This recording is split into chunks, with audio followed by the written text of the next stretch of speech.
అసలు Bugatti car ప్రసిద్ధి చెందిందే దాని W16 ఇంజన్ ఉన్న. అయితే అలాంటిది ఈ బుగాటి కంపెనీ వాటి కార్స్లలో W16 ఇంజన్ ని తీసి V16 ఇంజన్ ని పెట్టాలనుకుంటుంది.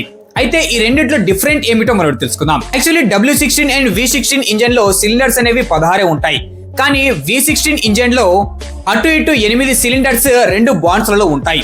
అదే W16 లో అయితే అటు ఇటు 4 సిలిండర్స్ 4 బాండ్స్ లలో ఉంటాయి. ఈ W16 ఇంజన్ అనేది కాంపాక్ట్ సైజ్ ఉండడం వలన అది మంచి ఎక్సలరేషన్ ని ఇస్తుంది. అదే V16 అయితే పవర్ అవుట్పుట్ ని చాలా ఎక్కువగా ఇస్తుంది. అసలు W16 నుండి V16 ని షిఫ్ట్ అవడానికి గల మెయిన్ రీజన్ వచ్చి టర్బో ఛార్జింగ్. ఎందుకంటే ఎలాగైతే టర్బో ఛార్జింగ్ ని తీసేస్తారో V16 ఇంజన్లలో ఇంటాక్ ప్రాబ్లమ్స్ అనేవి వస్తూ ఉంటాయి. కానీ అదే V16 లో అయితే హైబ్రిడేషన్ అనేది చాలా ఈజీగా ఉంటుంది. అందువలన రాబోయే కొత్త బుగాటి కార్స్ లలో V16 ఇంజన్ తో పాటుగా కొత్తగా 3 ఎలక్ట్రిక్ మోటార్స్ లను కూడా ఫిట్ చేస్తున్నారు.